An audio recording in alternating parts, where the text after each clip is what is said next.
Ayatollah খমিনীর একটি কথা আমার মনে পড়ে, কি সাহস তার। যখন আমেরিকা তাকে বলেছিল যে আমার দূতাবাস থেকে যে 56 জনকে গ্রেফতার করা হয়েছে আমেরিকান, এদেরকে ছেড়ে দাও, তা না হলে তোমার খাদ্য রসদ আমেরিকা থেকে যত সাহায্য যায় সব বন্ধ করে দেওয়া হবে। আয়াতুল্লাহ খমিনী জবাব দিয়েছিলেন আমেরিকান প্রেসিডেন্টকে, তুমি কারে খাবারের ভয় দেখাও? যেই জাতির বছরে 1 মাস না খাইয়া থাকা ফরজ, সেই জাতি তোমার খাবারের অপেক্ষা করবে। তোমার মতো কাফেরদের খাবারের কোনো পরোয়া আমরা করি না।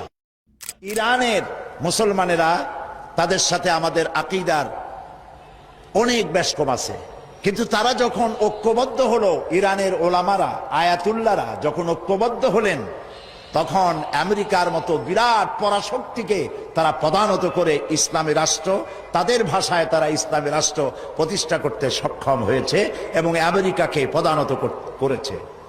এখানে আয়াতুল্লাহ খমিনীর একটি কথা আমার মনে পড়ে, কি সাহস তার। ইমান আকীদা যাই থাকুক, আকীদার প্রশ্নে আমরা আপোষ করব না, কিন্তু এই কথাটা তো বলতেই পারি। যখন আমেরিকা তাকে বলেছিল যে আমার দূতাবাস থেকে যে 56 জনকে গ্রেফতার করা হয়েছে আমেরিকান, এদেরকে ছেড়ে দাও, তা না হলে তোমার খাদ্য রসদ আমেরিকা থেকে যত সাহায্য যায় সব বন্ধ করে দেওয়া হবে। আয়াতুল্লাহ খমিনী জবাব দিয়েছিলেন আমেরিকান প্রেসিডেন্টকে, তুমি কারে খাবারের ভয় দেখাও? যেই জাতির বছরে 1 মাস না খাইয়া থাকা ফরজ, সেই জাতি তোমার খাবারের অপেক্ষা করবে। তোমার মতো কাফেরদের খাবারের কোনো পরোয়া আমরা করি না।